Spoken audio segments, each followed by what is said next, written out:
Okay, we're now moving on to item number 11. Can we just do that? And it's Rod Aitken. Welcome, Rod. And Marion, are you staying or no? No, yes, yes, you are. Jacket's reflected on my...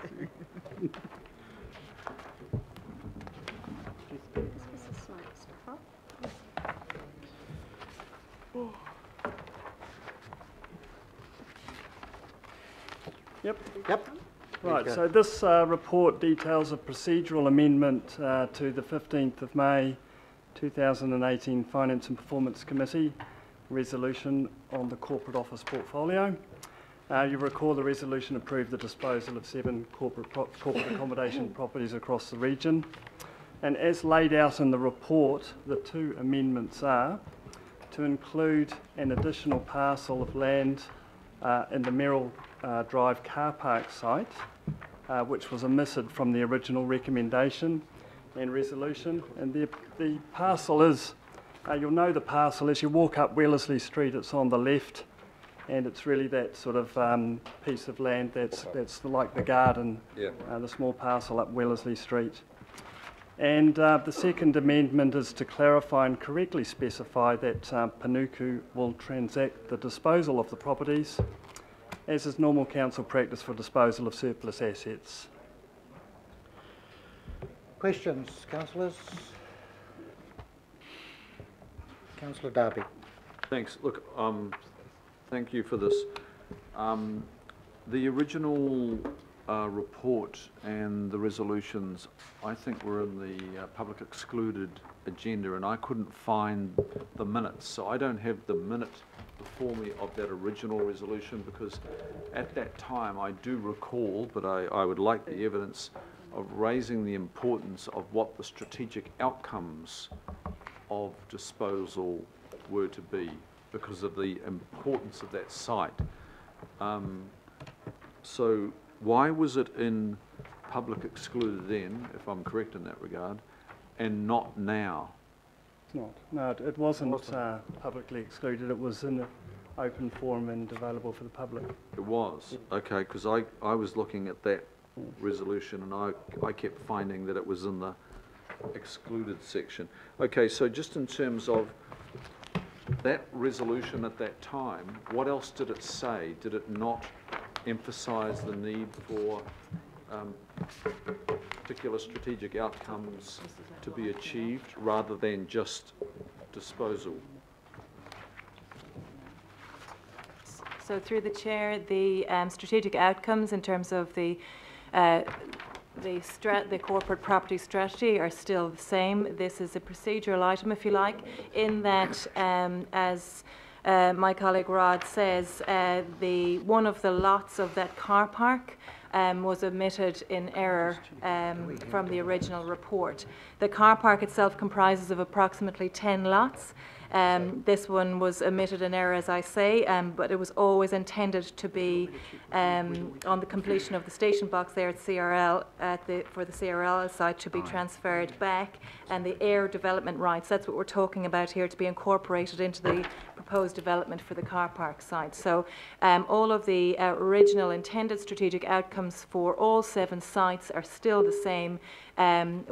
Just one of the 10 lots in terms of this site was omitted in error, and we're just wanting to rectify that through this report. Okay, look, I'm satisfied with that. Happy to move. Thank you. Second. Second. Okay, we have Councillor Walker.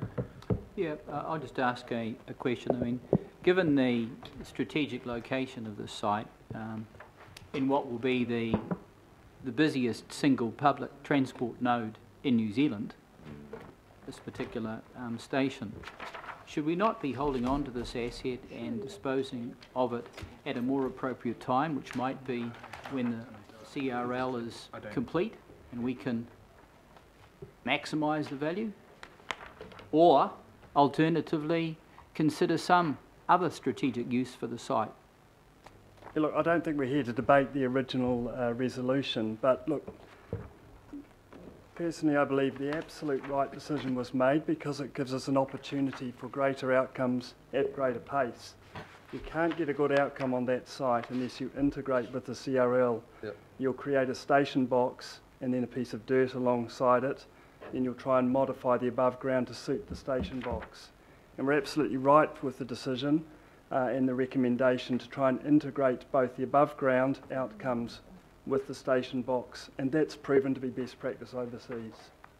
So just further to that, I mean, my particular concern is in overseas locations, there'd be an underground shopping complex in the vicinity of the station. I could rattle off any number of locations where that is the case. Are we going to be able to achieve that?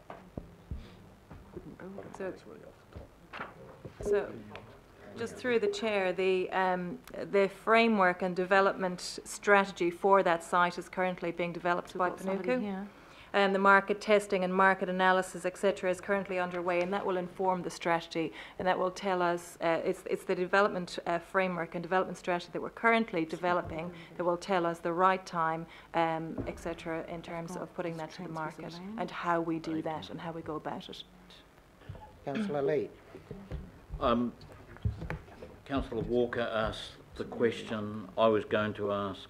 Mr Chairman, I'm quite happy not to ask the question, but I would say, in response to Mr Aiken, I don't think any member of this committee would expect officers to debate. But if we want to debate, that is really our prerogative. I'll just make that point. Right, we have a mover and a seconder for this. So I'm going to put that. All those in favour? No, I want to speak against it, Mr Chairman, if I could. And I'll be very brief. I will speak against it for the reasons I spoke against it before. It is foolish and short-sighted for us to be making a huge investment in the City Rail Link and not taking advantage of the uplift that has been predicted on all the business case formulations to justify the City Rail Link. We are selling before the uplift of value, which is a pretty dumb strategy for an organisation such as the Auckland Council, which has the ability to hold on to land and either sell it at the right time or, like our forefathers used to do, lease it if it's surplus to requirements. So I'm voting against it, Mr Chairman. Thank you. Can I just have a quick question? Ask them what they think about that. No, I'm not going to. No, Councillor Keeper. Just a question around that. So when you're talking about selling that land next to the station box, because traditionally, I think, as Councillor Walker said, you'll have retail, you'll have all sorts of things going on around this. Do council traditionally build that stuff, or do we get that land sold, realise it, and then the private sector do that kind of work around train stations? I mean, that's what I've seen, but is that the reason we want someone to get on with that stuff so that it can be built in conjunction, so by the time we've got the stations finished, we'll have some sort of commercial development supporting it around the edges? Is that the rationale around that? Is that what you meant when you said you just don't want to be a bit of land next to a fantastic new station? Through the chair, Panuku will work with a development partner to develop that site. It will, we will be working, as Rod said, with our colleagues in the CRLL to make sure that we've got and others across the council group to make sure that we've got an integrated development there. Right. So when we cut the ribbon, we'll have something like that rather than we'll all be standing around in our gumboots on the mud next to it. Okay. Thank you.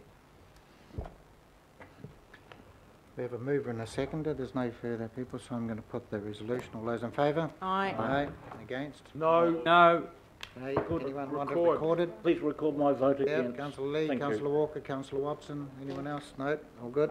Don't have confidence in Panuku. I think they've got no confidence in you either. That's fine. Yeah. Now we go back to I just think the comments are just not helpful for relationships within the council family. I just don't think that's really helpful, Councillor And for the Walker. people who've been working 12 hours. Exactly. It's not helpful. I mean, but anyway, that's your style. That's your style. Mr Chair, Mr But Chair, moving on to can item... sorry, I am going to do a point of order because I've been listening to this and I want to back you up. This is members' conduct, which is 1.3, that we must not be disrespectful or offensive, and we can't impugn our staff, our fellow members and our CCOs are included in that. I think we actually just need to stop that around the council table. It's not okay. And as a council that's trying not to be a bullying council, in my book, that's not okay. So if we could just stop that, it'd be great. That's my point of order.